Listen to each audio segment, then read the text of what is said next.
नारायणं नमस्कृत्य नरं चैव नरोत्तमं देवीं सरस्वतीं व्यासं ततो जयमुदीरयितुं करोति वाचालं प्रमदं हरितगिरिं यत्कृपात्तमहं वन्दे परमानन्दमाधवं निगमकल्पतरोर्गलितं फलमुषिकमभागं तद्रव संयुतं प्रियतभागवतं रमालयो मुहुरो रसिका भूमिभावकाः व्यासं वसितनप्तारं सत्यपौत्रनकर्मशं पराशरात्मजं वन्दे सुगतातं तपोविधिम् ओम व्यासाय विष्णुरूपाय व्यासरूपाय विष्णवे नमो वै ब्रह्मनिधये वासिष्ठाय नमो नमः ओम श्री परमात्मने नमः ओम नमो भगवते वासुदेवाय। बर्तमान एकादश स्कंध अध्याय 22 पाठ तत्व संपर्क प्रश्न। उद्धव प्रश्न कले प्रभु ये तत्व तो संख्या आमर भगवान कपिल 25 तत्व कथा कहले आ किए कौन 28 किए कौन 27 किए 26 किए 1 किए 3 5 ए सबुड़ा विभिन्न प्रकार की कौन जहाँ गोटे ठीक है सब भूल हो पाए सब ठीक कौन मुझे बुझीपारे मोर बहुत संदेह ये संपर्क सब तो आप सर्वज्ञ सब आ जहाँ तो प्रश्न कले उत्तर आपड़ी आईपर ना तेणु आप मत ये बुझे दिंतु प्रकृत तत्व केतुटा सबुड़ा कहीपर कहीं सी जी मो संपर्क विशेष चिंता कर चिंता करी 25 तत्व आखि आगे रखी चिंता कर जुआड़ गणे से 25 किए आसो जदि 25 बाद किसी सी कहते गोटे कार्य कारण संपर्क रही कार्य है पृथ्वी ए जगत कारण है प्रकृति ठीक सेमती कार्य है पंच महाभूत कारण है पंच तन्मात्र तेणु कौटी आम कारण कहीदेचु तार कार्यटा ही नाइन जेहेतु 5 तन्मात्र बाहर 5 भितर आम 5 कहे 10 को बुझ यही प्रकार कौटी कार्य कहुई कारणटा मन 5 महाभूत आम कहीदेलु महाभूत जो 5 है सी जो सृष्टि सी कि छाड़ सीटा तेणु जबरदस्त भिड़ी आसला 5 तन्मात्र रही प्रकार कार्य कारण कार्य थे कारण आसपार कारण थे कार्य आसपार ये प्रकार जी से तत्व किसी असुविधा नहीं ये द्वारा बुझे तापर कौन कह लिखा बहुत अच्छा श्लोक पूरे पुरुषेश्वरयोरत्र न वैलक्षण्य अन्योपि तदन्य कल्पना पार्था ज्ञानंच प्रकृते गुण बोले पुरुष एवं ईश्वर पूरी सेते पुरुष पुर कहले 84 लाख जीवजंतुंकर शरीर ही पुर ता भितर जे शोई रही पूरी सेते ता भितर जे अच्छा सी पुरुष माने जीवात्मा तेणु जीवात्मा एवं ईश्वर माने परमात्मा बालिक परमात्मा एवं जीवात्मा मध्य अत्र न अणुअपि वैलक्षण्य न टिके विलक्षण ना ये उभयंकर स्वरूप समान केमी सी सर्वव्यापक ये गोटा निर्दिष्ट शरीर व्यापिक अच्छे किंतु सी सच्चिदानंद ये भी सच्चिदानंद सी सूक्ष्म ये भी सूक्ष्म सी नित्य ये भी नित्य तेणु ये सब कौन वैलक्षण्य ना ये दुटाक एक जिन तत् अन्य कल्पना पार्था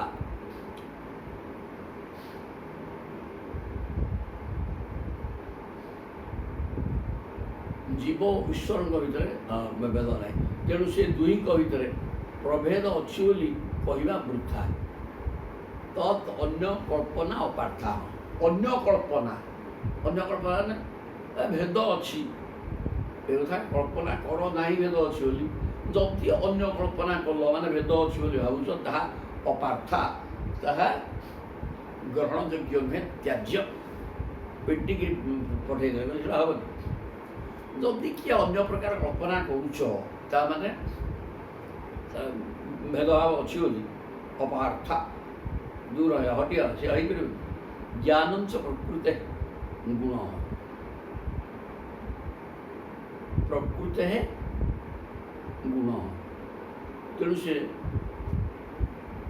हुए तो कहीं ज्ञान को तत्व रूपे गणिया कहीपे किंतु ज्ञान प्रकृतिर गुण से ज्ञान को एक पृथक तत्व स्वीकार करती ना ये 24 जड़ तत्व एक चेतन मिसिक 25 तत्व कह किए कह ज्ञानटा को आम नबू क्या 25 तत्व बाद आम ज्ञान ज्ञानटा निया ज्ञानटा कौन भी नब ज्ञान ज्ञान ज्ञान है प्रकृते गुण ज्ञानम ज्ञानटा गोटे गुण भितर पशिक रही ज्ञानटा गोटे स्वतंत्र जिनस ज्ञानटा गुण भितर तो बस ज्ञान तो ब्रह्म पदार्थ ज्ञानम ब्रह्म ये कहले तो कहीं ज्ञान को और ज्ञान जदि देख ज्ञान जदि ब्रह्म सत्ता हेले सत चित चित ज्ञान आनंद सिद्धार्थ पाठ या ज्ञान च प्रकृते गुण जदि प्रकृति ऊर्ध्व ऊर्ध्व को ज्ञान बोली कह ज्ञान होती ब्रह्म आ ब्रह्मसत्ता तो 24 हेल्ले जड़ तत्व ब्रह्मसत्ता 25 नंबर रही तेणु ज्ञान सेमती गला नहीं जदि कहवा ब्रह्म ज्ञानटा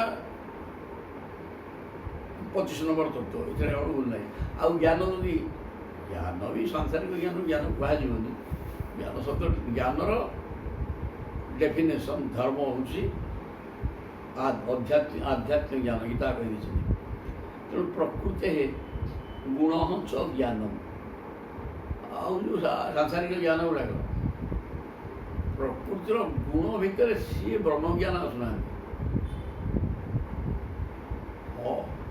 सत्वात् संजायते ज्ञानम आसो ना दहला दहला पाठ दौड़ला छोट दहला कि गुण 3टा सत्वात् संजायते ज्ञानं रजसो लोभ एव च प्रमाद मोह तमसः ज्ञान आसो कौन सत्व गुण तेणु ज्ञानटा प्रकृतिर गुण ही गुण ज्ञान आस तेणु गुण तो प्रकृति तो रहा मूल प्रकृति प्रकृतिर महत्व ये प्रकार की 24 आ प्रकृति रहा ज्ञान ता भर रहा असुविधा कौन अच्छे तेणु ज्ञान को कहीं स्वतंत्र बोली कह ज्ञान प्रकृतिर गुण यहाँ आग बुढ़ा धरी पारानी कहीं कहीं गुण ज्ञान हूँ ब्रह्मसत्ता आ ये प्रकृति आसिले कि ना ना ज्ञान सत्व गुण ज्ञान हम आध्यात्मिक ज्ञान सत्व गुण नथिले ज्ञान आसो तेणु ठीक है बुझ प्रकृति गुण साम्यम वही तेणु ये पुरुष एवं ईश्वर पुरुष मैंने जीवात्मा एवं परमात्मा भर भेद ना अणुपरिमाण जदि किए भेद अच्छी बोली कहे आम उड़े दूसरे से ही पार निज कथा कदापि नुह अणुमात्र प्रभेद ना तथार्थ आदि कह ज्ञान को आउ गोटे मिसा 26 तत्व कर मिसी पार ना ज्ञान तो प्रकृतिर गुण ही ज्ञान प्रकृति 3 गुण है सत्व गुण ज्ञान बाहर ज्ञान से कहीं अलग नहीं हम तो प्रकृति की नहीं चाहिए तो प्रकृति ही गुण साम्यम वही प्रकृते नात्मन गुण सत्यम तम स्थित पत्यंत हेतव प्रकृति गुण साम्यम वही क्या प्रकृति कह प्रकृति कहीदे प्रकृतिर गुण ज्ञान तापर प्रकृति किए ना प्रकृति हूँ 3 गुणर साम्य अवस्था प्रकृति कह 3 गुण समान स्थित सृष्टि ना ताना साम्यम प्रकृति ही गुण साम्यम 3 गुण समान अवस्था प्रकृते न आत्मन गुणा आ गुणा प्रकृते गुण गुड़ाक प्रकृति है माने षष्ठी व्यक्ति प्रकृतिर गुण न आत्मन आत्मार गुण नुह गुण गुड़ाक आत्मार नुहे ସତରଜତମ ତିନି ଗୁଣ ହିଁ ପ୍ରକୃତି। ତେଣୁ ଗୁଣ ଗୁଡ଼ାକ ପ୍ରକୃତିର ଆତ୍ମାର ନୁହେଁ, ସରିଲା। ଏବଂ ଗୁଣ ସାମ୍ୟ ସୃଷ୍ଟି ନାହିଁ। ସୁନ୍ଦର ଭାବରେ ବୁଝାଉଛି। ସତ୍ୱମ୍ ରଜସ୍ତମ ଇତି। ତାହେଲେ ଗୁଣ କେତୁଟା ନା ତିନିଟା, ସତ୍ୱଗୁଣ, ରଜଗୁଣ, ତମ ଗୁଣ। ଏଇଟା କ'ଣ ଏଙ୍କର କାମ ନା ସତ୍ୱଗୁଣଟା ସ୍ଥିତି, ରଜଗୁଣ ଉତ୍ପତ୍ତି ଏବଂ ତମ ଗୁଣ ସଂହାର କାରଣ। ଏହା କରିବା ପାଇଁ ମାନେ ଏ ତିନି ଗୁଣର କର୍ମ ଅଲଗା ଅଲଗା। ଗୋଟେ ସତ୍ୱଗୁଣ ସ୍ଥିତି, ରଜଗୁଣ ସୃଷ୍ଟି ଏବଂ ତମ ଗୁଣ ସଂହାର କରନ୍ତି। ଆଉ ପ୍ରକୃତିର ଗୁଣର ସାମ୍ୟ ଅବସ୍ଥାଟା ସୃଷ୍ଟି ନାହିଁ। ଗୁଣ ଗୁଡ଼ାକ ପ୍ରକୃତିର ଆତ୍ମାର ନୁହେଁ। ସୁନ୍ଦର ଭାବରେ କି କହିଲେ। ତାପରେ ସତ୍ୱଂ ଜ୍ଞାନଂ ରଜଃ ଆସିଗଲା। ସତ୍ୱଂ ଜ୍ଞାନଂ ରଜଃ କର୍ମ ତମୋ ଅଜ୍ଞାନ ବିଭତ୍ସ୍ୟତେ। ତାତ୍ପର୍ଯ୍ୟ ବର୍ଣ୍ଣନା ହେଇଛନ୍ତି ପ୍ରଭୁ। ଗୁଣ ବ୍ୟତିକର କାଳ ସ୍ୱଭାବ ସୂତ୍ରମେବ च। କହିଲେ ସତ୍ୱଂ ଜ୍ଞାନଂ ପ୍ରକାଶକଂ ଅନାମୟଂ। ସତ୍ୱାତ୍ ସଞ୍ଜାୟତେ ଜ୍ଞାନଂ ସେଠି କହିଲେ। ଆଉ ସତ୍ୱଗୁଣ ହେଲେ ପ୍ରକାଶକଂ ଅନାମୟଂ। ସତ୍ୱଗୁଣଟା ପ୍ରକାଶମୟ। ପ୍ରକାଶ କ'ଣ? ଅଜ୍ଞାନକୁ ଜ୍ଞାନକୁ ପ୍ରକାଶ କରାଏ ସତ୍ୱଗୁଣ। ପ୍ରକାଶକଂ ପୁଣି ଅନାମୟଂ। ଆମୟ ମାନେ ବ୍ୟାଧି ରୋଗ, ଶାରୀରିକ ରୋଗ ବି ହେବ ନାହିଁ। ସତ୍ୱଗୁଣ ସମ୍ପନ୍ନ ହୋଇ ଯଦି ଧ୍ୟାନସ୍ଥ ହୋଇକରି ଈଶ୍ୱର ଆରାଧନା କଲ, ପ୍ରାଣାୟାମକୁ ସଂଯତ କଲ, ରୋଗମୁକ୍ତ ବି ହେବ। ସତ୍ୱଂ ଜ୍ଞାନମ୍। ତେଣୁ ସତ୍ୱଗୁଣଟି ହେଲା ଜ୍ଞାନ ମାନେ ବ୍ରହ୍ମଜ୍ଞାନର ସୂଚକ। ରଜଃ କର୍ମ। ରଜଗୁଣ ଖାଲି ଆଉ କର୍ମରେ ବ୍ୟାପ୍ତ ରହିବ ଦିନରେ 24 ଘଣ୍ଟା କର୍ମ। ତମଃ ଅଜ୍ଞାନ। ତମଗୁଣ ହେଲା ଜ୍ଞାନ ହେଲେ ବ୍ରହ୍ମଜ୍ଞାନ, ଅଜ୍ଞାନ ହେଲା ସଂସାର। ଜ୍ଞାନ ହେଲେ ଆତ୍ମା, ଅଜ୍ଞାନ ହେଲା ଅନାତ୍ମ ବସ୍ତୁ ବା ସଂସାର। ସରିଗଲା। ତେଣୁ ତମଃ ଅଜ୍ଞାନମ୍ ଇହ ଉଚ୍ୟତେ। ଏହି କଥା କୁହାଯାଇଛି। ଗୁଣ ବ୍ୟତିକର କାଳ। କାଳ ଗୁଣ ବ୍ୟତିକର। ତେଣୁ ଗୁଣର ସାମ୍ୟ ଅବସ୍ଥା ସୃଷ୍ଟି ନାହିଁ ନା। ହଁ, ଆଜି ପୁଣି ତାର ବିଷମ ଅବସ୍ଥା ହେଉଛି କେମିତି ନା ଗୁଣର ବିଷମ ଅବସ୍ଥା କାଳ। ମହାକାଳ ଦୀର୍ଘ ସମୟ ସମାନ ଅବସ୍ଥାରେ ରହିଲା ପରେ ମହାକାଳ ସେ ବ୍ୟତିକ୍ରମ ସୃଷ୍ଟି କରନ୍ତି। ଆଉ ସିଏ ବଳେ କମ୍ ଅଧିକା ହେଇଯିବେ। ଦୀର୍ଘ ଦିନ ରହିଲା ପରେ ସେ କାଳର ପ୍ରଭାବକୁ ସିଏ ତାରତମ୍ୟ ଧରିବ। ସ୍ୱଭାବ ସୂତ୍ରମେବ च। ଈଶ୍ୱରଙ୍କୁ କାଳ ଏବଂ ସୂତ୍ର ଅର୍ଥାତ୍ ମହତ୍ତତ୍ଵକୁ ସ୍ୱଭାବ ଆଲୋଡ଼ନ ସୃଷ୍ଟି କରିଥିବା ଈଶ୍ୱରଙ୍କୁ କାଳ, ଆଜିର ସମୟ ହିଁ ତାକୁ ଆଲୋଡ଼ନ ସୃଷ୍ଟି କରନ୍ତି। ସେଇ ସମୟ ମହାକାଳ ହେଉଛନ୍ତି ଯେ ପ୍ରଭୁ। କାଳ ଗୋଟେ ନିର୍ଦ୍ଦିଷ୍ଟ ସ୍ଥିତିରେ ସେ ପାଣି ମଧ୍ୟ ଗୋଟେ ବୋତଲରେ ଥୁଆ ହେଲା, ଏ ମାସ ମାସ ରହିଲା। ତା ଦେହରେ ଶିଉଳି ପଡ଼ିଯାଇଥିବ, ଯେ ଗନ୍ଧ ହେବ, ପଚା ଗନ୍ଧ ହେବ, ସବୁ କିଛି ହେବ ନା ନାହିଁ। ସମୟ, ପ୍ରତ୍ୟେକ ସମୟର କାମ ହେଲା କ'ଣ? କେବଳ ପରିବର୍ତ୍ତନ। ସମୟର ଏକମାତ୍ର କାମ ପରିବର୍ତ୍ତନରେ। ତେଣୁ ଗୋଟେ ନିର୍ଦ୍ଦିଷ୍ଟ ସ୍ଥିତିରେ ଏଇଠି କେହି ରହିପାରିବେ ନାହିଁ। ସମୟ ଜବରଦସ୍ତ ପରିବର୍ତ୍ତନ କରିବ। ସରିଲା ପାଠ ଏତିକି ରହିବ। ତେଣୁ ସମୟ ଗୁଣକୁ ପରିବର୍ତ୍ତନ କରୁଛି। ସ୍ୱଭାବ ସୂତ୍ର। ସ୍ୱଭାବ ବା ସୂତ୍ର ହେଉଛନ୍ତି ସିଏ ମହାକାଳ, ସିଏ ହେଉଛନ୍ତି ସୂତ୍ର ଅର୍ଥାତ୍ ମହତ୍ତତ୍ଵକୁ ସ୍ୱଭାବ ଭାବରେ ଗ୍ରହଣ କରାଯାଇଥାଏ। ମହତ୍ତତ୍ଵକୁ ସ୍ୱଭାବ। ତେଣୁ 25 ଓ 26 ତତ୍ତ୍ୱ ପ୍ରମାଣିତ କରୁଥିବା ଉଭୟ ମତ ଯୁକ୍ତିସଙ୍ଗତ।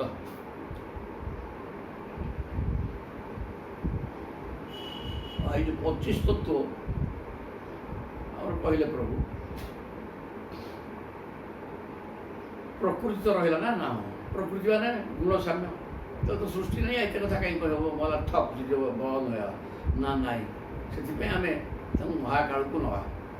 ଭଗବାନ ନିଜେ ମହାକାଳ। ସେ ମହାକାଳ ଯଦି 26 ନମ୍ବରରେ ରହିଲେ, ସେ ପ୍ରକୃତିରେ ଆଲୋଡ଼ନ ସୃଷ୍ଟି କରି କ୍ଷେବ୍ଧ କରି ପ୍ରକୃତିକି ତାରତମ୍ୟ କରିକି ସୃଷ୍ଟି କରିବା ବ୍ୟବସ୍ଥା କରନ୍ତି। ତେଣୁ 26 ତତ୍ତ୍ୱ କେହି କହନ୍ତି, ସେଥିରେ କିଛି ଅସୁବିଧା ନାହିଁ। ସେ ମହାକାଳ ସମୟ, ସେଟା ଲେଖିଲେ ହେବ, ନ ଲେଖିଲେ ବି ହେବ। ପ୍ରକୃତି ସାମ୍ୟ ଅବସ୍ଥାରେ ରହିବ, ତାହା ପ୍ରକୃତି, କିନ୍ତୁ ରହିପାରିବନି। କାଳ ପ୍ରଭାବ ସେଭଳିଆ ଏକ ସତ, ଯଦି ସେ କାଳ ତାକୁ ପୁଣି ମିଶେଇକି 26 ନମ୍ବର କରିବ, କଲେ ହେବ, ନ କଲେ ବି ହେବ। କାରଣ ଗୋଟେ ନିର୍ଦ୍ଦିଷ୍ଟ ସ୍ଥିତିରେ ସମୟ କାହାକୁ ରଖେଇଦିଏ, କାହାକୁ ନୁହେଁ। ଏ ସମୟ ହିଁ ସମସ୍ତଙ୍କୁ ବଦଳେଇ ଦେଉଛି ରେ ବାପା। ଦେଖୁନ, ଜଗତରେ କେହି ଜଣେ ଗୋଟେ ନିର୍ଦ୍ଦିଷ୍ଟ ସ୍ଥିତିରେ ରହୁଛି, ସବୁ ମୁହୂର୍ତ୍ତରେ ବଦଳୁଛି। କାରଣ ଟାଇମ୍, ସମୟର କାମ ହେଲା ବଦଳିବା। ସମୟ ନିଜେ ବଦଳେ ଏବଂ ସମସ୍ତଙ୍କୁ ବଦଳେଇ ଦିଏ। ବିଚିତ୍ର ସୃଷ୍ଟି। ତାପରେ କହିଲେ ପୁରୁଷ ପ୍ରକୃତି ବ୍ୟକ୍ତଂ ଅହଙ୍କାରୋ ନଭୂ ଅନିଳ ଜ୍ୟୋତି ଆପଃ କ୍ଷିତି ଇତି ତତ୍ୱାନି ଉକ୍ତାନି ମେ ନବ। କେହି 9 ତତ୍ତ୍ୱ କହୁଛନ୍ତି, ନାଇଁ କି? ନା, କ'ଣ କାହିଁ କହୁଛନ୍ତି ନା ପୁରୁଷ ତ ରହିବେ, ଚୈତନ୍ୟ ଶକ୍ତି, ପ୍ରକୃତି ବି ରହିଲେ ଗଲା। ପ୍ରକୃତିଟା 24ଟା କଥା, ପୁରୁଷ 1, କିନ୍ତୁ ପୁରୁଷ ପ୍ରକୃତି 2 ଗଲେ। ବ୍ୟକ୍ତଂ ଅହଙ୍କାର ଉଦ୍ଧବଜୀ, ଯଦି ଗୁଣଗୁଡ଼ିକର ଉତ୍ପତ୍ତି ଓ ପ୍ରଳୟକୁ ଆଖି ଆଗରେ ରଖି 3 ଗୁଣକୁ ପ୍ରକୃତି ଠାରୁ ଭିନ୍ନ ବୋଲି ଧରିବା, ତେବେ ତତ୍ତ୍ୱ ସଂଖ୍ୟା 28 ହେଇଯାଉଛି। ଯଦି 25 ତ ଥିଲା, କିନ୍ତୁ ପ୍ରକୃତିଟାକୁ ଆମେ ପ୍ରକୃତିର 3 ଗୁଣ ହିଁ ପ୍ରକୃତି, କୌଣସି ଭୁଲ ନାହିଁ। କିନ୍ତୁ ଆମେ ପ୍ରକୃତି ତାଟେ ଥିଲା, ଆମେ 3 ଗୁଣକୁ ଅଲଗା କରିଦେବା। କାହିଁ ଅଲଗା କରିଦେବ? କ'ଣ ସିଏ ତ ନିଜେ କହୁଛନ୍ତି ଟାଣି ହେଇକି ସେ ତାର ସିଏ ଆସିବ। ପ୍ରକୃତି କହିଲେ 3 ଗୁଣ, ତାକୁ କେହି ପ୍ରକୃତି ଥିଲେ ମଧ୍ୟ 3 ଗୁଣକୁ ଅଲଗା କହିଦେଉଛି।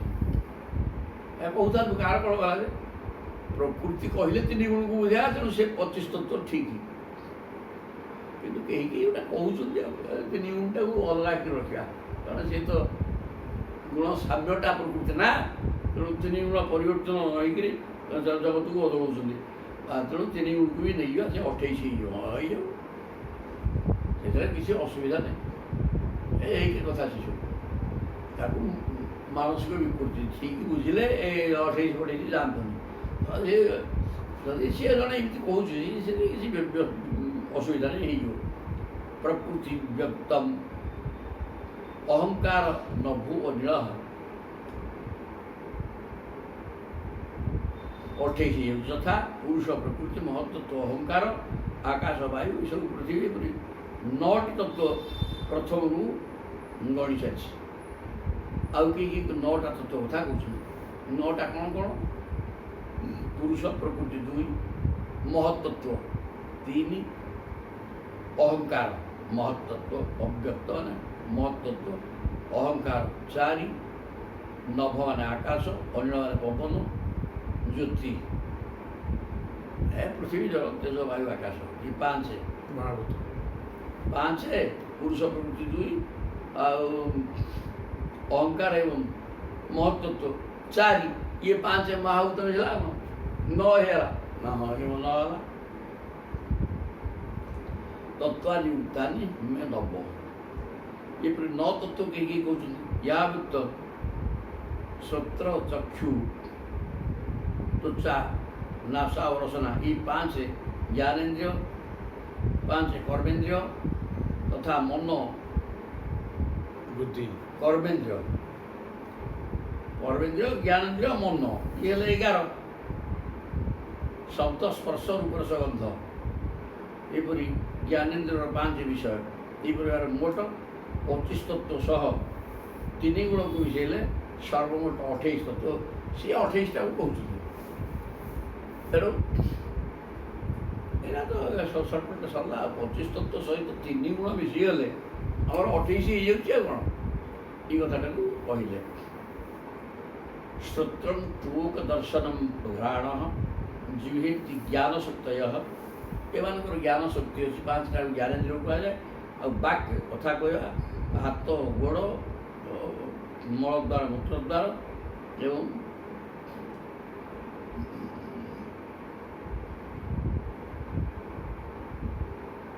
ହାତ ଗୋଡ଼ ବାକ୍ ମଳଦ୍ୱାର ମୂତ୍ରଦ୍ୱାର ଆଉ 5 ଏଗୁଡ଼ା କର୍ମେନ୍ଦ୍ରିୟ। ଶବ୍ଦ ସ୍ପର୍ଶ ରସ ଗନ୍ଧ ରୂପಂ च इति अर्थजातयः। शब्द स्पर्श रूप रस गंध गुड़ाक सूक्ष्म जिनस पंचतन्मात्र या पंच महाभूत होती गति उक्ति उत्सर्ग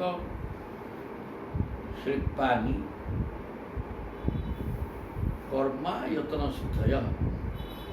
कर्मेन्द्रियर काम है पाद है चलवा बाक वचन इंद्रिय है गोटे कर्मेन्द्रिय कथा कह उत्सर्ग मान मलमूत्र त्याग करवा हाथ में हस्त कर्म किसी करवा यहाँ पाँच कर्म कर्मेन्द्रिय काम। स्वर्गादु प्रकृति कार्य कारण रूपिणी सत्वादि गुण ही धत्ते पुरुषो अव्यक्त इक्षते।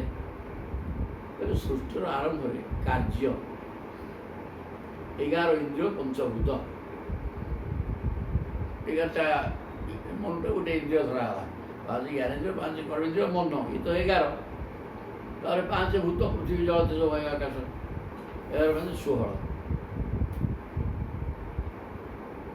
प्रकृति ये जो 16 स्वर्गादु प्रकृति कार्य कारण रूपिणी। प्रकृति है कारण तादेहु 23टा तत्व बाहर सी प्रकृतिर कार्य। प्रकृति कारण ये 23टा तत्व प्रकृतिर कार्य कौन तेणु सत्वगुण रजगुण तमगुणर सहायता नहीं प्रकृति जगतर उत्पत्ति स्थिति और संहार करे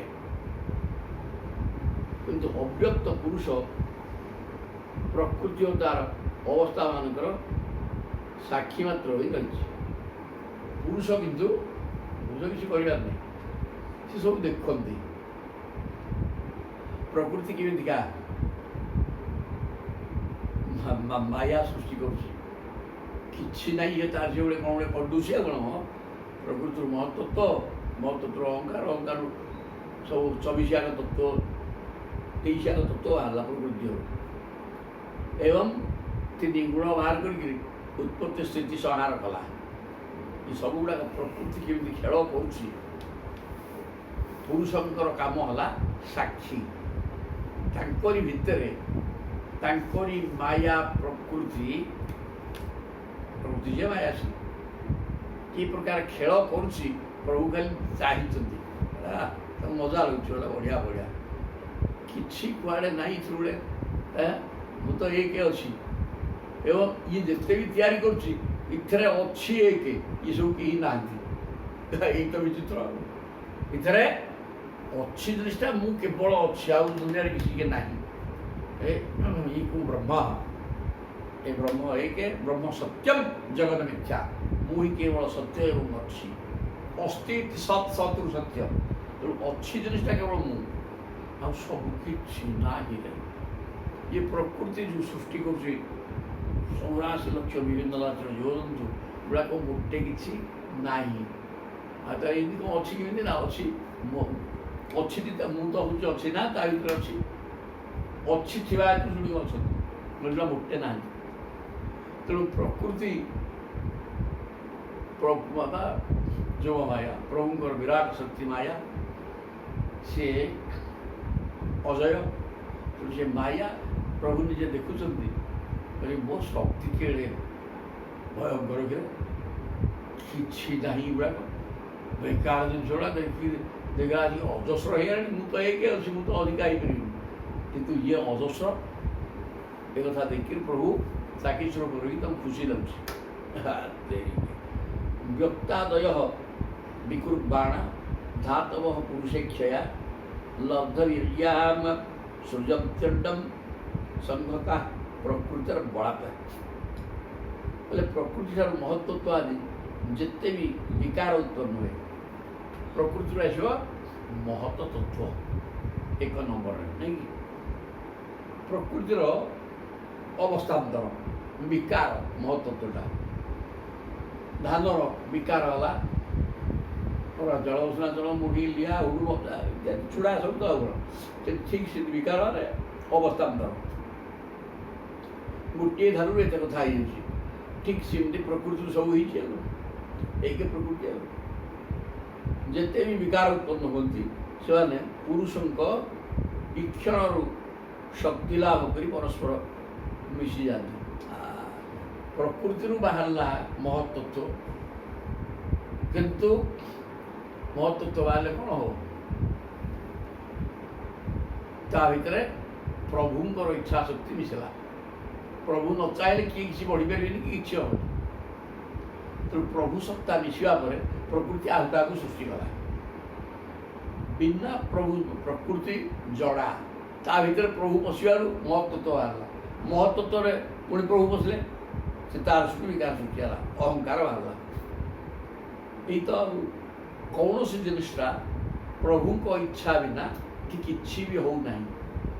ଗୋଟେ କିଏ ସୃଷ୍ଟି ହେଲା ମାନେ ପ୍ରଭୁ ଦୁନିଟା ତ ଜଡ଼ଟା ଏତେ କିଛି କରିପାରିବନି। ଚୈତନ୍ୟ ଶୀତରେ କେବଳ ମୁଁ ଆଉ ତ ସବୁଗୁଡ଼ାକ ଜଡ଼ ଇଏ କରିବେ କ'ଣ? ଆଉ ତେଣୁ ସେ ପ୍ରକୃତି ଭିତରେ ନିଜେ ଟିକେ ପଶି ଯାଉଛନ୍ତି। ଆଉ ଚାଲିଲା ସିଏ ଗୋଟେ ଗଡ଼ବଡ଼ କରିଦେଇଗଲା। ଏଇ ତ କଥା ଆଉ। ତେଣୁ ପ୍ରଭୁ ନ ମିଶିଲା ପର୍ଯ୍ୟନ୍ତ ଏଠି କେହି କୌଣସି କ୍ରିୟା କରିପାରିବେ ନାହିଁ, ସବୁ ଜଡ଼। ଈଶ୍ୱରଙ୍କ ଇକ୍ଷଣରୁ ଶକ୍ତି ଲାଭ କରିକିରି ସବୁ ସୃଷ୍ଟି ଏଇଠି ହେଉଛି। ଈଶ୍ୱରଙ୍କର ଇକ୍ଷଣ ମାନେ ଚାହିଁବା। ଚାହିଁବା ମେରଡ଼ି ଚାହୁଁଛନ୍ତି। ଚାହିଁବା ମାନେ ସେ ଇଚ୍ଛା କରୁଛନ୍ତି ଆଉ ଗୋଟେ ସୃଷ୍ଟି ହଉ, ତା ଭିତରେ ପଶି ଯାଉଛନ୍ତି। ଯାହା ସୃଷ୍ଟି ଚାଲୁ ବୋଇଲେ ହେଉଛି। ପ୍ରକୃତି ଆଶ୍ରୟ ନେଇ ତାହାରି ବଳରେ ବ୍ରହ୍ମାଣ୍ଡ ସୃଷ୍ଟି କରନ୍ତି। ପ୍ରକୃତିର ଆଶ୍ରୟ ନେଇ ତେଣୁ ପ୍ରଭୁ ପ୍ରକୃତି କି ନିଜେ ତ ଆଶ୍ରୟ ଜଗତ ଆଗର ନା, ଏଠି ଶବ୍ଦଟା ଭିନ୍ନ ପ୍ରକାର ପ୍ରୟୋଗ ହେଲା। ପ୍ରକୃତି କି ଆଶ୍ରୟ କରିକିରି ମାନେ ପ୍ରକୃତି ଭିତରେ ରହିକିରି ପ୍ରଭୁ ପ୍ରକୃତିରେ ନଥାନ୍ତେ ପ୍ରକୃତି ବି ନଥାନ୍ତା। ଆଉ ଜଡ଼ ଗୁଡ଼ାକ ସେଟା କ'ଣ ହବ? ତେଣୁ ପ୍ରକୃତି ଭିତରେ ପ୍ରକୃତିକି ଆଶ୍ରୟ ତେଣୁ କରିଛନ୍ତି। ପ୍ରକୃତିକି ଆଶ୍ରୟ କରିକି ରହିବାରୁ ଏଇଟା ବି ଠିକ୍ ଶବ୍ଦ ହେଇପାରିବନି, କାରଣ ଆମେ ଠିକ୍ଟା ବୁଝି ସାରିଲା ପରେ ଆଉ ବହୁତ ବୁଝେଇଲେ କାହିଁ ଜିନିଷଟା କ'ଣ ହେଉଛି କି? ଆଶ୍ରୟ ହେଲେ ପ୍ରଭୁ। ପ୍ରଭୁ ଥିବାରୁ ପ୍ରକୃତି ଅଛି, ପ୍ରଭୁ ନଥିଲେ ପ୍ରକୃତି ରହିବନି। ଆଉ ପ୍ରକୃତି ଭିତରେ ଆମ ଶରୀର ଭିତରେ ପ୍ରଭୁ ଅଛନ୍ତି। ପ୍ରଭୁ ଆଶ୍ରୟ କରି ରହିଛନ୍ତି ଶରୀରକୁ। ଶରୀରର ଆଶ୍ରୟ ହେଉଛନ୍ତି ଜୀବ ଆତ୍ମା। ଆତ୍ମା ଥିବାରୁ ବି ଶରୀର ଅଛି, ଆତ୍ମା ନଥିଲେ ଶରୀର ପଳାନ୍ତା। କିନ୍ତୁ ୟା ଭିତରେ ସେ ରହିଛନ୍ତି, ସେଥିପାଇଁ ଆଶ୍ରୟ ଶବ୍ଦ କୁହାଯାଉଛି। କିନ୍ତୁ ତତ୍ତ୍ୱ ଦୃଷ୍ଟିରୁ ଦେଖିଲେ ଏଇଟା ବ୍ୟବହାର ଦୁଇଟା ପାଠ। ଏଇଟା ବ୍ୟବହାର ଜ୍ଞାନ ଓ ତତ୍ତ୍ୱ ଜ୍ଞାନ। ବ୍ୟବହାର ଜ୍ଞାନ ଦୃଷ୍ଟିରୁ ଦେଖିଲେ ଶରୀର ଭିତରେ ଯେହେତୁ ଜୀବାତ୍ମା ଅଛନ୍ତି, ତେଣୁ ଶରୀରକୁ ଆଶ୍ରୟ କରି ଅଛନ୍ତି କୁହାଯାଇପାରେ। କିନ୍ତୁ ତତ୍ତ୍ୱ ଜ୍ଞାନ ଦେଖିଲେ ଆତ୍ମାକୁ ଆଶ୍ରୟ କରି ଶରୀର ଅଛି, ଆତ୍ମା ପଳେଇଲେ ଶରୀର ନାହିଁ। এই প্রকার তো এটি ব্যবহারিক জ্ঞান দৃষ্টিରୁ এই প্রকার କୁହାଯାଇପାରେ। ଅର୍ଥାତ୍ ଈଶ୍ୱରଙ୍କର ଇକ୍ଷଣ ଦ୍ୱାରା ହିଁ ପ୍ରକୃତି ସବୁ କାର୍ଯ୍ୟ କରେ। ପ୍ରଭୁ ନ ଚାହିଁଲା ଯାକ ସିଏ ଯାହା ବାହାରିଲେ ମାୟା ତ ମାୟା ନାହିଁ, ଜଡ଼। ପ୍ରକୃତି ଜଡ଼ା, ତାର ଧର୍ମ ହେଲା ଜଡ଼। ଆଉ ଜଡ଼ଟା ତେଣୁ ପ୍ରଭୁ ତା ଭିତରେ ପଶିଯିବାରୁ ତାପରେ ସେ ସବୁ କିଛି କରୁଛି। ଏହା ହେଲା ବାର୍ତ୍ତା। ତାହେଲେ ସତ୍ୟବ ଧାତବ ହୋଇଛି ତତ୍ରାର୍ଥା ପଞ୍ଚଖାଦୟ ଜ୍ଞାନମାତ୍ମଭୟାଧାର ତତ୍ତ୍ୱ ଦେହେନ୍ଦ୍ରିୟା ଶବ।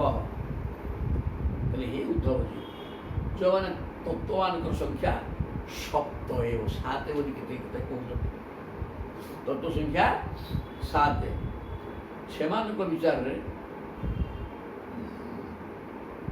ଧାତବ ହୋଇଛି ତତ୍ରାର୍ଥା ପଞ୍ଚଖାଦୟ। ଖା ମାନେ ଖା ଖ ମାନେ ଆକାଶ, ମାନେ ପଞ୍ଚତମ ମାତ୍ର ଆସିଗଲା। ଆଦି ଶବ୍ଦରୁ ଆଉ 4ଟା ପଡ଼ିଯିବ। ଆକାଶ, ବାୟୁ, ତେଜ, ଜଳ ପୃଥିବୀ ପୃଥିବୀ ଅତ୍ୟଜ ବାୟୁ ଆକାଶ ଇଏ ହେଲେ ତଳପଟୁ ପାଞ୍ଚ ସେ ଉପରାଣୁ ପାଞ୍ଚ ସେ ଯାହା ହଉ ଏସବୁ ପଞ୍ଚତନ୍ମାତ୍ର ଖାଦୟ ପଞ୍ଚ ଖାଦୟ ପଞ୍ଚ ସାତ ଯେଉଁମାନେ କହୁଛନ୍ତି ଇଏ ପଞ୍ଚତନ୍ମାତ୍ରକୁ ନେଇଛନ୍ତି ଜ୍ଞାନ ଆତ୍ମଭୟାଭାର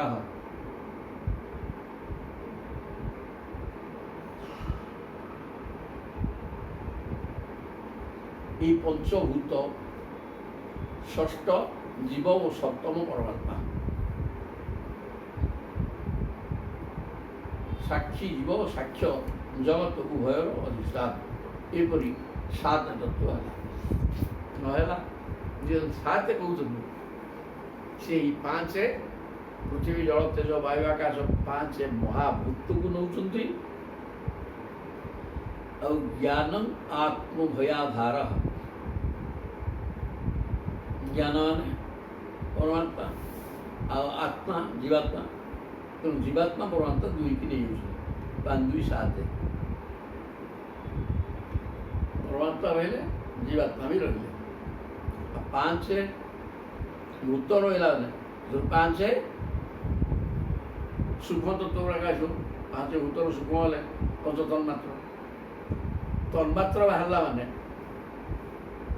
ଶବ୍ଦ ବାହାରିଲା ମାନେ କାନ ବାହାରିଲା ସ୍ପର୍ଶ ବାହାରିଲା ମାନେ ଚବଡ଼ା ବାହାରିଲା ଇନ୍ଦ୍ର ହୋଇକି ସବୁବେଳେ ତା ଧୁଆ ଧୁଆ ଜ୍ଞାନେନ୍ଦ୍ର କର୍ମେନ୍ଦ୍ର ସମସ୍ତେ ପଳାଇ ଆସିବେ ଆଉ ଏମିତି ହେଇକି ତ ବିସ୍ତୃତ ହେଇଯିବ ତେଣୁ ଏ ଯେଉଁ ସାତ ପାଞ୍ଚ ମହାଭୂତ ଏବଂ ଆତ୍ମା ପରମାତ୍ମା ଏ ସାତ ମଧ୍ୟ ତେଣୁ ସେଗୁଡ଼ିକୁ ସେମାନେ ପୃଥକ ତତ୍ଵ ବୋଲି ଗଣନ୍ତି ନାହିଁ ଏପରି ସାତ ତତ୍ଵ ହେଲେ ଦେହ ଇନ୍ଦ୍ରିୟ ଓ ପ୍ରାଣାଦିର ଉତ୍ପତ୍ତି ତ ପାଞ୍ଚ ଭୂତରୁ ହେଇଛି ଏଇ ଶରୀର ସୃଷ୍ଟି ହେଇଛି କେଉଁଠୁ ସେ ପାଞ୍ଚ ଭୂତରୁ ଇନ୍ଦ୍ରିୟ ସୃଷ୍ଟି ହେଇଛି କେଉଁଠୁ ପାଞ୍ଚ ଭୂତରୁ ପାଞ୍ଚ ଭୂତର ସୂକ୍ଷ୍ମ ତତ୍ଵ ଗୁଡ଼ାକ ଆଉ ତେଣୁ ଏଗୁଡ଼ାକ ତ ସବୁ ପ୍ରାଣ ମନ ସବୁ ତ ପାଞ୍ଚ ଭୂତ ପାଞ୍ଚ ତନ୍ମାତ୍ରରୁ ଭୂତ ତେଣୁ ସେ ଭୂତ ତନ୍ମାତ୍ର ଏମିତି ମିଶିକିରି ଇନ୍ଦ୍ରିୟ ବାହାରିଲେ ସବୁ ବାହାରିଲେ ତେଣୁକରି ଇଏ ପାଞ୍ଚ ଏବଂ ଆତ୍ମା ପରମାତ୍ମା ମିଶିକିରି ଯେଉଁ ତତ୍ଵ କୁହାଗଲା ଇଏ ବି ସେଇ 25 ତତ୍ଵକୁ ବୁଝେଇବ ତେଣୁ ଯେଉଁମାନେ ସାତ କହୁଛନ୍ତି ସେ ବି କିଛି ଅସଦ ନାହିଁ ଷଡ଼ ଇତ୍ୟତ୍ରାପି ଭୂତାନି ପଞ୍ଚଷଷ୍ଠ ପରକୁମାନ କେହି କହୁଛନ୍ତି ତା ଛଅଟା ସେଠି କ'ଣ ହବ ଭୂତ ପାଞ୍ଚ ପଞ୍ଚମହାଭୂତ ପୃଥିବୀ ଜଳ ତେଜ ବାୟୁ ଆକାଶ ଷଷ୍ଠ ପରମାନ 6 ନମ୍ବରରେ ପରମ ପୁରୁଷ ଏକ ପରମ ପୁରୁଷ କି ପରମାତ୍ମା ଜୀବାତ୍ମା ବି କହୁନାହାନ୍ତି ପାଞ୍ଚଟା ପୃଥିବୀ ଜଳ ପାଞ୍ଚ ହେଲା ଭୂତ ପାଞ୍ଚ ମହାଭୂତ ଏବଂ ପରମାତ୍ମା 6 ତୈ ଯୁକ୍ତ ଆତ୍ମସମ୍ଭବୀ ସୃଷ୍ଟିଦମ୍ ସମୁପାବିଶତ ଏସବୁ ମିଶି ତତ୍ଵର ସଂଖ୍ୟା 6 ସେହି ପରମାତ୍ମା ନିଜେ ରଚନା କରୁଥିବା ପଞ୍ଚଭୂତରେ ଆଉ ସିଏ ପଞ୍ଚଭୂତରେ ତ ଦେହ ତିଆରି ହେଲା ପଞ୍ଚତନ୍ମାତ୍ର ଇନ୍ଦ୍ରିୟ ତିଆରି ହେଲେ ତନ୍ମାତ୍ର ତ ସବୁ ହେଇଛି ଭୂତ ଗୁଡ଼ା ପଞ୍ଚତନ୍ମାତ୍ର ହେଇଛି ତେଣୁ କାର୍ଯ୍ୟ ଏଇଠି କୁହାହେଲା କାରଣଟା କୁହାହେଇଛି ତେଣୁ କାରଣ ଜବରଦସ୍ତ ଆସିଲା ସେ କାରଣରୁ ଇନ୍ଦ୍ରିୟ ଗୁଡ଼ାକ ବି ତିଆରି ହେଲେ ଆଉ ଇନ୍ଦ୍ରିୟ ହଉ ସମସ୍ତେ ତିଆରି ହେଲା ତେଣୁ ସିଏ ପାଞ୍ଚ ମହାଭୂତ ଏବଂ ପରମାତ୍ମାକୁ ନେଇକରି ଯେଉଁମାନେ 6 ତତ୍ଵ କହୁଛନ୍ତି ତାରି ଭିତରୁ ସେ 24 ତତ୍ଵ ଆଗ ମଧ୍ୟ ଆସିବ ଚତ୍ୱାରି ଏବ ଇତି ତତ୍ରାପି ତେଜଃ ଆପୋ ଅନ୍ନମାତ୍ମନଃ ଜାତାନି ତୈହିଦଂ ଜାତଂ ଜନ୍ମାବୟବିନଃ ଖଳୁ ଆଉ କେହି କହୁଛନ୍ତି ତତ୍ଵ 4ଟା ଆଚ୍ଛା 4 ପଇସା ହଁ ଠିକ୍ ଦିଆ ଯେଉଁମାନେ 4 ତତ୍ଵ କହୁଛନ୍ତି ସେମାନେ କହନ୍ତି ଆତ୍ମାରୁ ତେଜ ଜଳ ପୃଥିବୀର ଉତ୍ପତ୍ତି ହେଇଛି ତେଣୁ ଜଗତରେ ଯେତେ ସବୁ ପଦାର୍ଥ ରହିଛି ସବୁକିଛି ଏହି 3ଟିରୁ ସୃଷ୍ଟି ହେଇଛି ତେଜ ତେଜୁତ ଜଳ ଜଳ ଜଳ ପୃଥିବୀ ଏବଂ ଅନ୍ୟ ତତ୍ତ୍ୱ ଗୁଡ଼ିକ ପବନ ଆକାଶ ରହିଗଲେ 5 ତତ୍ତ୍ୱ 3 କହିଲେ 3 ମହାଭୂତ କହିଲେ ଆଉ 2ଟା ରହିଯାଇଛି। ସେ କହୁଛନ୍ତି ଯେ ଏ ଯେଉଁ ଅନ୍ୟ ମହାଭୂତ ଇତ୍ୟାଦି ପଞ୍ଚଭୂତରେ ଦେହ ଆଦି ସୃଷ୍ଟି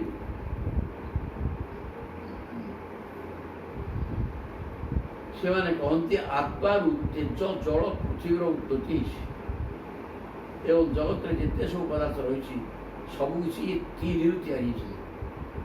ତେଣୁ ସେମାନେ ସବୁ କାର୍ଯ୍ୟ ଏଗୁଡ଼ିକ ସହିତ ସମାବେଶ କରିଦେଉଛନ୍ତି। ଚାରି ତତ୍ତ୍ୱ ତେଜ ଜଳ ଏବଂ ପୃଥିବୀ ତତ୍ତ୍ୱରେ ପାର୍ଥିବ ଶରୀର ତିଆରି ହେଲା।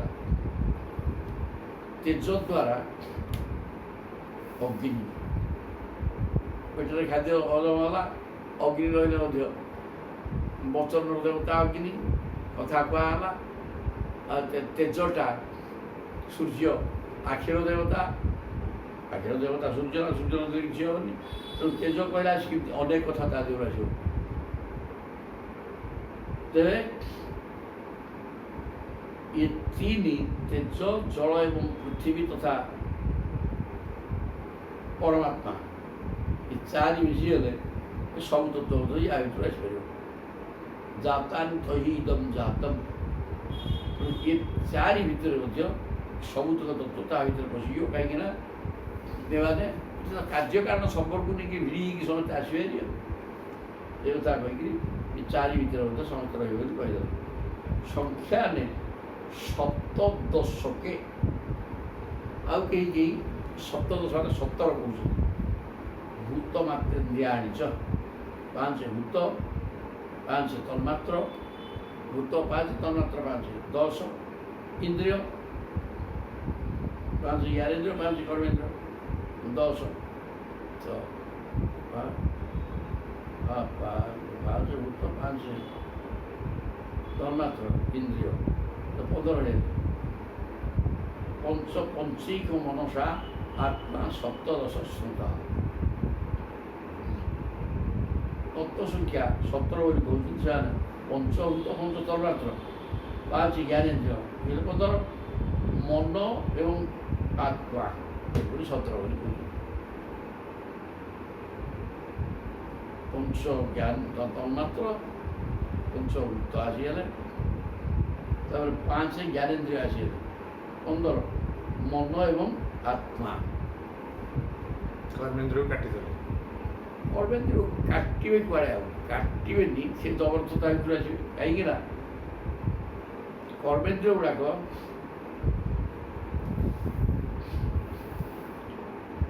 ଜ୍ଞାନେନ୍ଦ୍ରିୟ କର୍ମେନ୍ଦ୍ରିୟ ସୃଷ୍ଟି ହେଲେ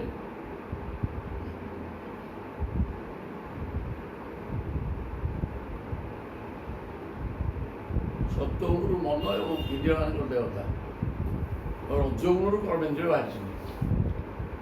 ତେଣୁ ରଜ ହେଲା କର୍ମ କରିବା କଥା ତ, ତେଣୁ କର୍ମେନ୍ଦ୍ରିୟ ଗୁଡ଼ାକ ରଜଗୁଣରୁ ବାହାରିବ।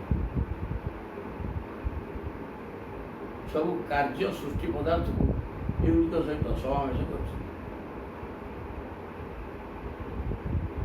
ମନ ଆତ୍ମା ଏପରି ପଞ୍ଚଭୂତ 5 ତନ୍ମାତ୍ର 5 ଜ୍ଞାନେନ୍ଦ୍ରିୟ କର୍ମେନ୍ଦ୍ରିୟ କହୁନାହାନ୍ତି।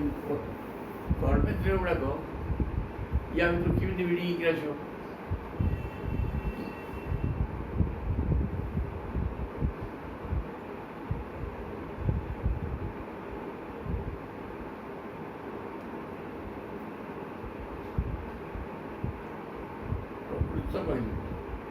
ପ୍ରକୃତି କହିଥିଲେ ସମସ୍ତେ ଭିଡ଼ିକି କହିছে, କିନ୍ତୁ ପ୍ରକୃତି କଥା କୁହାଯାଉଛି।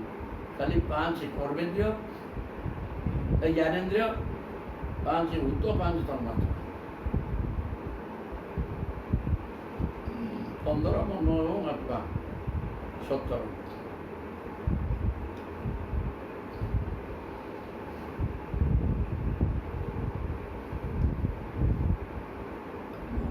ବୁଦ୍ଧି ତ ସବୁ ଏକ ଜିନିଷ ସେଗୁଡ଼ାକ ଟାଣି ହେଇକି ପଳେଇ ଆସିବ। ମନ ବୁଦ୍ଧି ଅହଙ୍କାର ଏଇସବୁ ପଳେଇ ଆସିବ, କିଛି ଅସୁବିଧା ନାହିଁ। ତେଣୁ ସେ ଗୋଟେ ଜିନିଷ ତାର ସ୍ଥିତିକି ନେଇକିରି ମନ ଚଗଲା ହେଲେ ମନ, ସ୍ଥିର ହେଇଗଲେ ବୁଦ୍ଧି, ଅହଙ୍କାର ମୁଁ ହେଲେ ଅହଙ୍କାର, ତେଣୁ ଏସବୁ ପଳେଇ ଆସିବ ସେଥିରୁ। ଆଉ ଆତ୍ମା ଆତ୍ମା ଦେହରୁ କର୍ମେନ୍ଦ୍ର ବାହାରି ପାରିବେନି, କର୍ମେନ୍ଦ୍ର କୁଆଡ଼େ ଗଲେ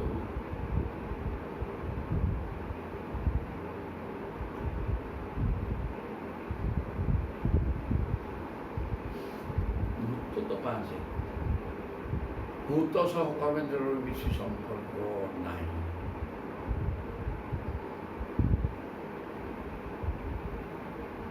କେବଳ ରଜଗୁଣ ସହିତ ସମ୍ପର୍କ ଅଛି, କିନ୍ତୁ ରଜଗୁଣଟା ଏଇଠି ଗୁଣ କିଛି କହିଲେନି।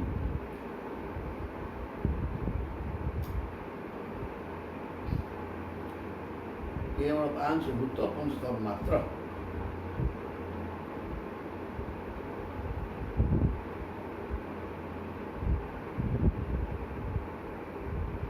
ବିଷୟକୁ ଭୋଗ କରିବେ, ତନ୍ମାତ୍ର କହିଲା ଭୋଗ କରିବେ, ତନ୍ମାତ୍ର ଗୁଡ଼ାକ ଭୋଗ କରିବ କି ଜ୍ଞାନେନ୍ଦ୍ର ଗୁଡ଼ାକ, ଜ୍ଞାନେନ୍ଦ୍ର ଗୁଡ଼ାକ କହିଲେ, ତନ୍ମାତ୍ରା କହିଲେ, ପାଞ୍ଚ ଭୂତ କହିଲେ ଶରୀର ଭିତରେ ସବୁ ପଳେଇ ଆସିଲା।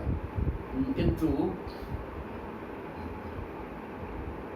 ଜ୍ଞାନେନ୍ଦ୍ର ଗୁଡ଼ାକ ସବୁ ପଳେଇ ଆସିଲା। ଜ୍ଞାନେନ୍ଦ୍ରିୟ କାହା ଦ୍ୱାରା ହେଉଛି? ଜ୍ଞାନେନ୍ଦ୍ରିୟ କାହା ଦ୍ୱାରା ଉଦ୍ୟୋଗ ହେଉଛି? ଜ୍ଞାନେନ୍ଦ୍ରିୟ ଗୁଡ଼ାକ କର୍ମେନ୍ଦ୍ରିୟ ଦ୍ୱାରା ତ ଜ୍ଞାନେନ୍ଦ୍ରିୟ, କାନ ଗୋଟେ କର୍ମେନ୍ଦ୍ରିୟ ନା ନାହିଁ? ହାତ କାନଟା ଜ୍ଞାନେନ୍ଦ୍ରିୟ, କାନଟା ଜ୍ଞାନେନ୍ଦ୍ରିୟ, ଶ୍ରବଣ। ହାତଟା ତ କର୍ମେନ୍ଦ୍ରିୟ, କର୍ମେନ୍ଦ୍ରିୟ। ପାଟି ଦୁଇଟା କଥା କହୁଛି,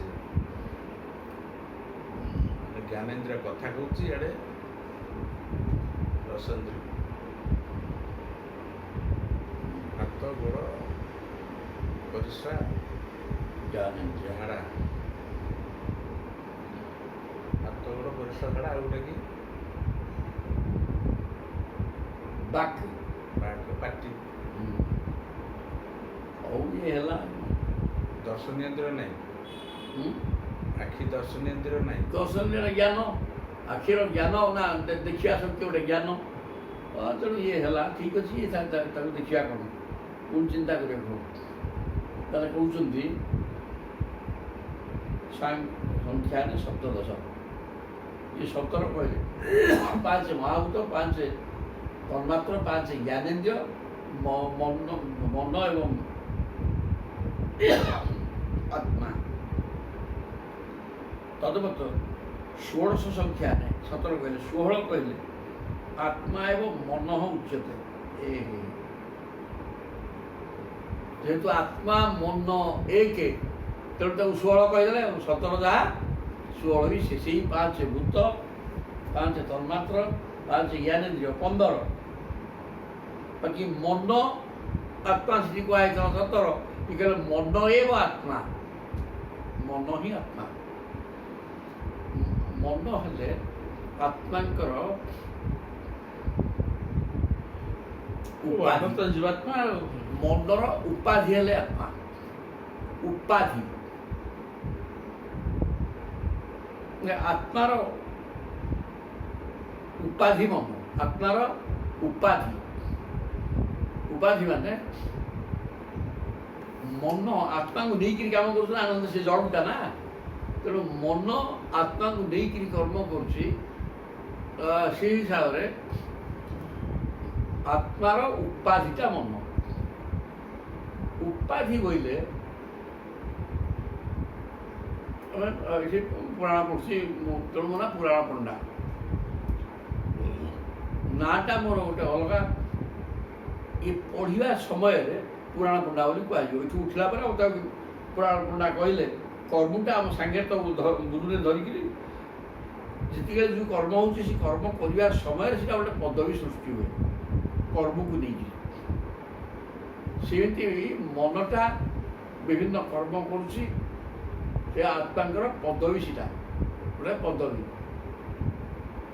ତେଣୁ ତାକୁ ମଧ୍ୟ ଆତ୍ମା ବୋଲି କୁହାଯାଉଛି। ମନ ଏବଂ ଆତ୍ମା ଏକ, ତେଣୁକରି ତାଙ୍କ ପଦବୀ ଆଉ କ'ଣ, ପଦବୀଟା ବି ନିଜେ ନୁହେଁ କି, ନିଜ ଠାରୁ ଭିନ୍ନ କି। ଆମେ ଯେଉଁ ପଦବୀରେ ରହିଲେ ସେଥିପାଇଁ କିଛି କର୍ମ କରୁଛେ ବୋଲି ସେ ପଦବୀଟା ଆମର ଅଛି ନା। ତେଣୁ କର୍ମ ସହିତ ପଦବୀର ସମ୍ପର୍କ ରହୁଛି। ସେଇ ହିସାବରେ ଆତ୍ମାଙ୍କର ପଦବୀ ଯେହେତୁ ମନ, ତେଣୁ ମନ କର୍ମ ସହିତ ଆତ୍ମାଙ୍କର ସମ୍ପର୍କ ରହିଛି। ସେଇଟାର ମନ ହିଁ ଆତ୍ମା। ତେଣୁ ତେଣୁ ଏଇଟା ଯେଉଁ 17 କହିଥିଲେ, ଆଉ ମନ ଆତ୍ମା 1 16 ହେଇଗଲା। ସେ 15 ଜାଗାରେ 15, ଇଏ 1 ରହିଲେ ମନ ଆତ୍ମା 1 ହେଇଗଲା। ଆତ୍ମା ସତ୍ୟ, ତେଣୁ 16ଟା ବି ସିଦ୍ଧ ହେଇଗଲା। ଭୂତେନ୍ଦ୍ରିୟାଣୀ ପଞ୍ଚେଇବ ମନ ଆତ୍ମା ତ୍ରୟୋଦଶ। ତାପରେ ଦଳେ କହୁଛନ୍ତି 13 ବୋଲି। 13ଟା କେମିତି ହବ ନା, ଭୂତ ଇନ୍ଦ୍ରିୟାଣୀ ପଞ୍ଚେଇବ, 5 ମହାଭୂତ, 5 ଜ୍ଞାନେନ୍ଦ୍ରିୟ, 10 ଆଉ ମନ ଏବଂ ଆତ୍ମା 12।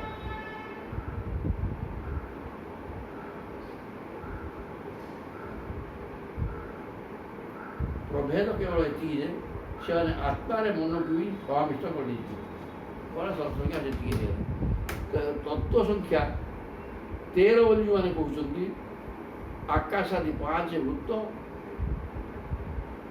ଜ୍ଞାନେନ୍ଦ୍ରିୟ 5, ମନ 10, ମନ 11, ଜୀବାତ୍ମା 12, ପରମାତ୍ମା 13। ସେ ଜୀବାତ୍ମାକୁ ନେଉଛନ୍ତି ଏବଂ ପରମାତ୍ମାକୁ ବି ନେଇଯାଉଛନ୍ତି।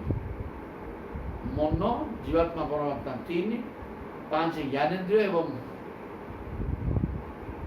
5 ଭୂତ, ଏମିତି 13 ତତ୍ତ୍ୱ କହୁଛନ୍ତି। ଏସବୁ ମିଶି ତତ୍ତ୍ୱ ସଂଖ୍ୟା 13। ତେଣୁ ଇଏ ମଧ୍ୟ ଠିକ୍।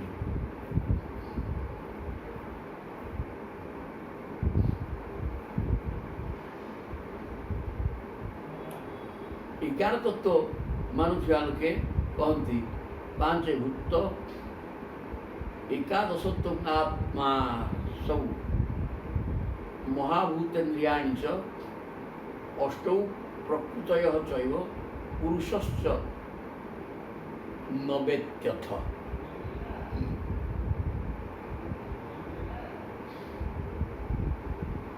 ତତ୍ତ୍ୱ ସଂଖ୍ୟା ଯେଉଁମାନେ 11 ବୋଲି କହୁଛନ୍ତି, 5 ଭୂତ, 5 ଜ୍ଞାନେନ୍ଦ୍ରିୟ ଏବଂ 1 ଆତ୍ମା ମିଶି 11 ହେଇଗଲା।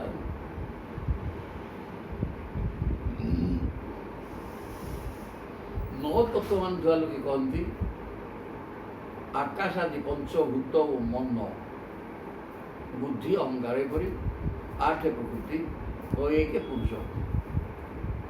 ମନ, ବୁଦ୍ଧି, ଅହଙ୍କାର ଆସିଲେ ତ ଅହଙ୍କାର ଆସିଲେ ତ ସବୁ ହେଇଯିବ। ଅହଙ୍କାରଟା ସାତ୍ଵିକ ଅହଙ୍କାର, ରାଜସିକ ଅହଙ୍କାର, ତାମସିକ ଅହଙ୍କାର ସେଗୁଡ଼ାକ ଆସିଗଲେ କର୍ମେନ୍ଦ୍ରିୟ ପଳେଇ ଆସିବ। କିନ୍ତୁ ଏଠି ଅହଙ୍କାର থাকে, ସେଠି କୋଉଠି ଅହଙ୍କାର କହିନାହାନ୍ତି। ସେ ଖାଲି ମନ କହିଲେ ଆତ୍ମା କହୁଛନ୍ତି। ତେଣୁ ସେମିତିକୁ ଆତ୍ମା କହିଲେଣି, ଫେର ଏଠି ପରମାତ୍ମା କହିଲେଣି। 13ରେ ପରମାତ୍ମା କହିଲେଣି। ପରମାତ୍ମା ବିନାରେ ପରମାତ୍ମାଙ୍କର ତ ଅଂଶ ହେଲା ଜୀବାତ୍ମା। ଆଉ ଫେର ପରମାତ୍ମାକୁ ଯୋଡ଼ିଆ କିଛି ପୁରୁଷ, ଜୀବାତ୍ମା ହିଁ ପୁରୁଷ। ପରମାତ୍ମାଙ୍କର କିଛି ଆବଶ୍ୟକତା ନାହିଁ। ସେ ତ ଅଛନ୍ତି ସର୍ବବ୍ୟାପକ ସବୁଠି। ଆଉ କ'ଣ 11 kV ଭୋଲ୍ଟ, ଏଇଠି 440 ଭୋଲ୍ଟ, ସମାନ ଦିଟା। 11 kVର ଅଂଶ ବିଶେଷ ହେଲା ଏଇଟା। ତେଣୁ ତାକୁ କହିବା କ'ଣ ଆବଶ୍ୟକ? ଏମିତି ଆଉ ତା ଭିତରେ ଅନୁସନ୍ଧାନ କଲେ ରାଗ ତ୍ରୁଟି ବାହାରିବ। କିନ୍ତୁ ତାକୁ ସେ ପ୍ରକାର କହି ନାଇଁ, ଯଦି ତ୍ରୁଟିର ସମାଧାନଟା ବି ଧରି ହେଉନି। ଗୋଟେ ଜିନିଷ କ'ଣ ହେଉଛି, ଆଉ ତୁମେ ଅହଙ୍କାରଟା ବି ସୁଦ୍ଧା ଏଥିରେ କିଛି ଆବଶ୍ୟକ ନାହିଁ। ପରମାତ୍ମା ଗୋଟିଏ, ଜୀବାତ୍ମା ଗୋଟିଏ। ପରମାତ୍ମାର ଅଂଶ ହେଲା ଜୀବାତ୍ମା। ଏଇ ଯେଉଁ ଜିନିଷ ଗୁଡ଼ାକ ଏଠି 25ରେ ସରିଯାଉ, ସିଏ କହିଯାଲେ ଧରା ପନ୍ଥା ଖାଡ଼େଙ୍ଗା। କାହିଁକି ନା ସେ କ'ଣ ତାକୁ କରିଛନ୍ତି, ଏଇ ଯେଉଁ ପଞ୍ଚ କର୍ମେନ୍ଦ୍ରିୟଟା ଏ ଭିତରୁ ଲିଙ୍କି ହେଇକିରି ଆସୁଛି କେମିତି? ପଞ୍ଚ କର୍ମେନ୍ଦ୍ରିୟ ଆସିବା, ଅହଙ୍କାରଟା ରହିଲେ ପଞ୍ଚ କର୍ମେନ୍ଦ୍ରିୟ ଆସିପାରିବ, ନହେଲେ ରଜଗୁଣ ରହିଲେ କର୍ମେନ୍ଦ୍ରିୟ ଆସିପାରିବ। ଅହଙ୍କାର ରହିଲେ ତ ସବୁ ପଳେଇ ଆସିବ। ଆଉ କ'ଣ? କାରଣ ଅହଙ୍କାର ଭିତରେ ସାତ୍ଵିକ ଅହଙ୍କାର, ରାଜସିକ ଅହଙ୍କାର ଆସିଲା, ରାଜସିକ ଅହଙ୍କାର ତମ ପୂଜା ଆସିବ। ତେଣୁ ସେଇଟାକୁ ଦେଖିଲେ ଯାଇକି ଧରା ପଡ଼ିବ। ନହେଲେ ଏଥିରୁ ସେ ଏଥିରେ କ'ଣ ସ୍ପଷ୍ଟ କିଛି ଇଏ ଲେଖାଯାଇ ନାହିଁ। ତାପରେ କହିଲେ 8 ଅଷ୍ଟୌ ପ୍ରକୃତୟଶ୍ଚୈବ ପୁରୁଷସ୍ୟ ନବେତ୍ୟଥ। ସତ୍ରାଜି 5 ଭୂତ ମନ ଜୀବାତ୍ମା ଏବଂ 1 ପରମାତ୍ମା 5 3 ୟାକୁ 8 ତାକୁ ବି 8 କହୁଛନ୍ତି। 5 ଭୂତ 5 ଜ୍ଞାନେନ୍ଦ୍ରିୟ 10 ମନ ଜୀବାତ୍ମା ପରମାତ୍ମା 13 ଆଉ କ'ଣ ଏକୁ 13 ତତ୍ତ୍ୱ କହୁଛନ୍ତି। 11 ତତ୍ତ୍ୱ କେତେ କହୁଛନ୍ତି ମାନେ 5 ଭୂତ 5 ଜ୍ଞାନେନ୍ଦ୍ରିୟ 10 ଆତ୍ମା 1 11 ସେଠି ହେଁ ସେଇଠି ହଁ ଇଏ ବି ଏକା ଠିକ୍। ଆଉ ସେଥିରେ ପରମାତ୍ମା ସେଇଆ କ'ଣ ଦରକାର? ମନ ହିଁ ଜୀବାତ୍ମା, ମନ ହିଁ ଆତ୍ମା, ମନ ହିଁ ପରମ ବ୍ରହ୍ମ ପରମାତ୍ମା। ଆଉ ମନ ତ ସବୁ ଆଉ ମନ ସବୁ କଣ୍ଟ୍ରୋଲ କରୁଛି ନା। ଏହାର ତତ୍ତ୍ୱ ହେଲା। ତଥାପି ତତ୍ତ୍ୱମାନ ଥିବା ଲୋକେ କହନ୍ତି ଆକାଶ ଆଦି ପଞ୍ଚଭୂତ ମନ ବୁଦ୍ଧି ଅହଙ୍କାର ଏପରି 8 ପ୍ରକୃତି ଭିନ୍ନା ପ୍ରକୃତିରା ଅପରିୟମିତି ସ୍ତନ୍ୟା ବିଦ୍ଧି ମେ ପ୍ରକୃତି ପରା। ପ୍ରକୃତି 5 3 8 8 ବୋଲି କହିଛନ୍ତି। 5 ମହାଭୂତ ଏବଂ ମନ ବୁଦ୍ଧି ଅହଙ୍କାର ଏ 8 କଥା ମଧ୍ୟ ଏ ଗୀତା ବି କହିଛନ୍ତି। ଯାହା ପ୍ରକୃତି 2ଟା ପରା ପ୍ରକୃତି ଏବଂ ଅପରା ପ୍ରକୃତି। ଅପରିୟମିତି ସ୍ତନ୍ୟା ବିଦ୍ଧି ମେ ପ୍ରକୃତି ପରା। ଅପରା ପ୍ରକୃତି 8 ଯେଉଁଟାକି 5 ଭୂତ ଏବଂ ମନ ବୁଦ୍ଧି ଅହଙ୍କାର। ଅହଙ୍କାର ପଳେଇ ଆସିଲା ତ ସବୁ ତତ୍ତ୍ୱ ପଳେଇ ଆସିବେ ତା ଭିତରେ। 5 ଜ୍ଞାନେନ୍ଦ୍ରିୟ 5 କର୍ମେନ୍ଦ୍ରିୟ ସବୁ ପଳେଇ ଆସିବେ। କାରଣ ସତ ତମ ସାତ୍ଵିକ ଅହଙ୍କାର ଆସିବ ତାମସିକ ଅହଙ୍କାର ପଳେଇ ଆସିଲା ସବୁ ପଳେଇ ଆସିବ ତା ଭିତରେ ଆଉ କୌଣସି ଗୁରୁତ୍ୱ ହେବନି। ଅହଙ୍କାରଟା ଯୋଡ଼ିଛନ୍ତି ମାନେ ସବୁ ମିଳିଯିବ ତା ଦେହରୁ। କିନ୍ତୁ ସେଟା ଅହଙ୍କାର ନାହିଁ ଖାଲି ସେମିତି ଲେଖା ହେଇଛି। ତାକୁ ଟିକେ ଦେଖିକିରି ଏକ ପୁରୁଷ ବୁଝି ଯେଉଁଠି ଅହଙ୍କାର ମିଶିଗଲା ସେ ଆଉ ଚାହିଁବାର ନାହିଁ, ସେ ସବୁ ସେଥିରେ ପଳେଇଯିବ। ଆଉ ଅହଙ୍କାର 3ଟା ଆଉ ତେଣୁ 8 ଏ ଯେଉଁ 8 କୁହାହେଲା ଏ 8ଟା ବି ଠିକ୍ ହେଉଛି। ଯେହେତୁ ଅହଙ୍କାର ରହିଲା ତା ଭିତରୁ ସମସ୍ତେ ପଳେଇଯିବେ। ତାପରେ 8 ସହିତ 1 ପୁରୁଷ ମିଶିଗଲେ 9 ବି 9 କହୁଛନ୍ତି। ସେଇ ଯେଉଁ 8 ମାନେ 5 ଭୂତ ମନ ବୁଦ୍ଧି ଅହଙ୍କାର 8 ତା ଦେହରେ ଜୀବାତ୍ମା 9 ଜୀବାତ୍ମା ତ ରହିବା କଥା। ଆତ୍ମା ଜିନିଷ କୁଆଡ଼େ ଗଲା? 5 ମହାଭୂତ ରହିଲେ ମନ କହିଲେ ନା ଜୀବାତ୍ମା ଅଛି। ମନଟାକୁ ଜୀବାତ୍ମା ସମାନ କରିଦେଇଛନ୍ତି ଆଉ ସେଥିପାଇଁ ସିଏ ଆଉ ଲେଖିଲେନି ଆଉ। ଏଠି ମନ କୋଉ ପ୍ରକାର ପ୍ରେଜେଣ୍ଟ କରାଯାଇଛି ଏଠି କହିଦେଇଛି ନା ଆତ୍ମା ଏବଂ ମନ ପୂର୍ବରୁ କହିଦେଇଛନ୍ତି। ତେଣୁ ସେଇଟା ହଁ ଠିକ୍ ଅଛି। ତତ୍ତ୍ୱ ସଂଖ୍ୟା ତେଣୁ 9 ହେଇଗଲା। এই প্রকার হয়েকি বিভিন্ন মতবাদ এটি কুহগলা। তাপরে উদ্ধব উচ উদ্ধব কৌন এইপরি ভাব প্রকৃতি পুরুষ স্টুহু যদ্যপ্যাত্মবিলক্ষণ অন্যোন্যাপাশ্রয়াৎ কৃষ্ণ দৃশ্যতে ন ভিন্নাতয় হোগ। कहले हे श्याम सुंदर यदि प्रकृति पुरुष स्वरूपतः एक ठार सर्वथा भिन्न तथा पुरुष प्रकृति परस्पर सहित एपरी घनिष्ठ भाव मिलमिशि जाउछन्ति केमिति?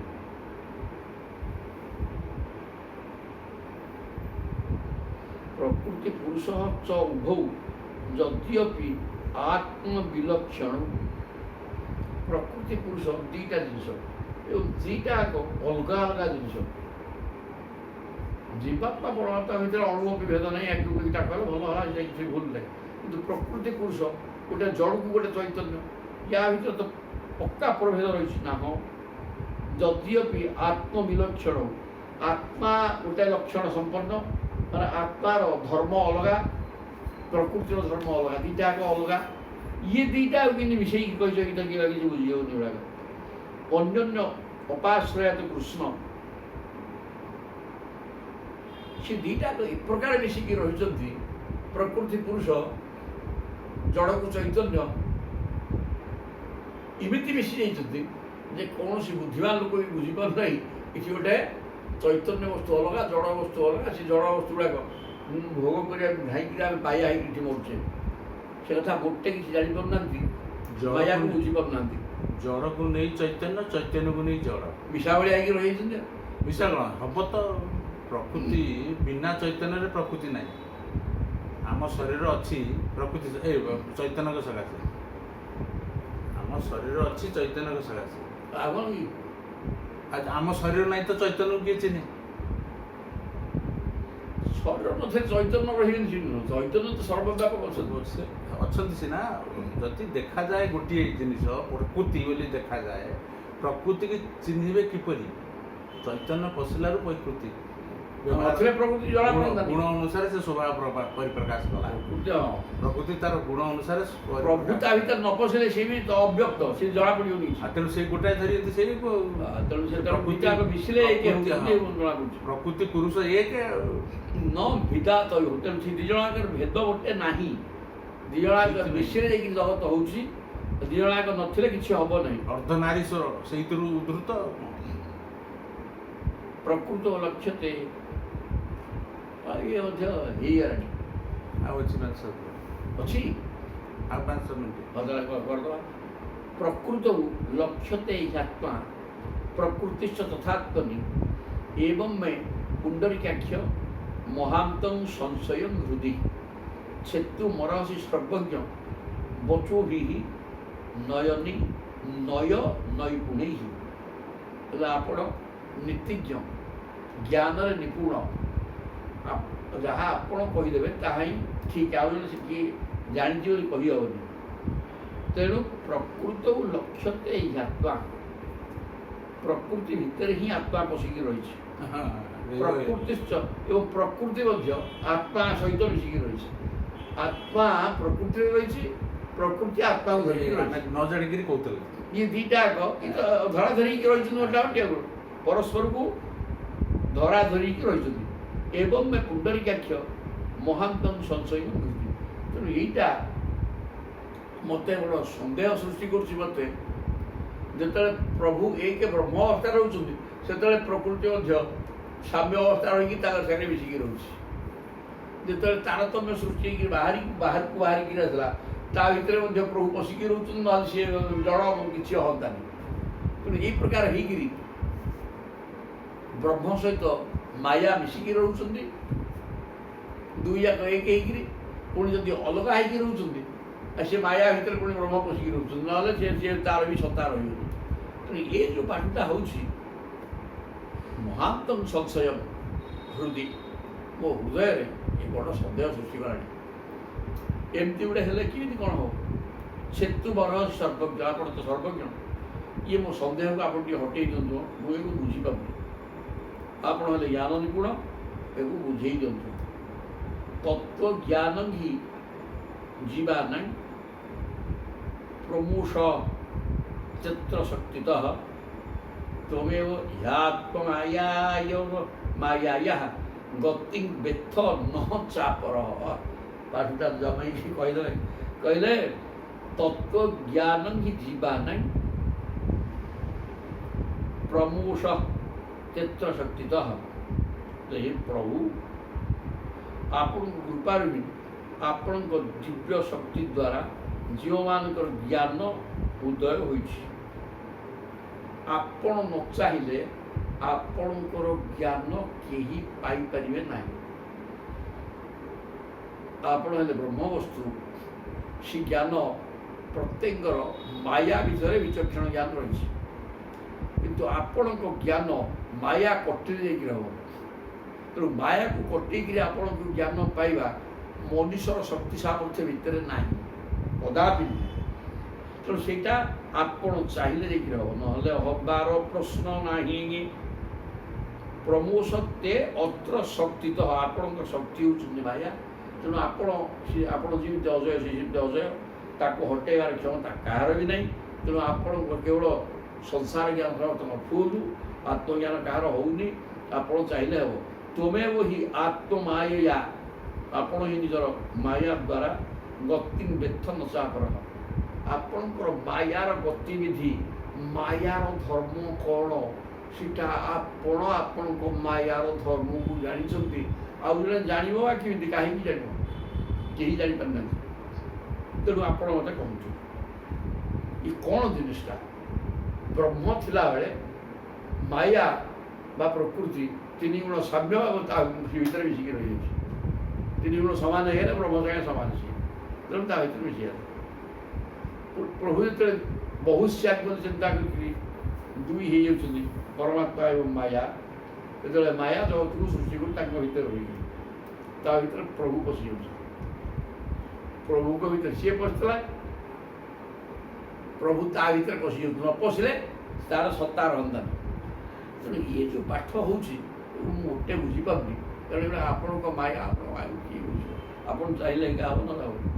କଥା ପ୍ରଶ୍ନ କଲେ ଭଗବାନ ବାଚ ପ୍ରକୃତି ପୁରୁଷ ସ୍ଥିତି ବିକଳ୍ପ ପୁରୁଷର୍ଷଭ ଏସହ ବୈକାରିକ ସର୍ଗ ଗୁଣ ବ୍ୟତିକରାତ୍ମକ।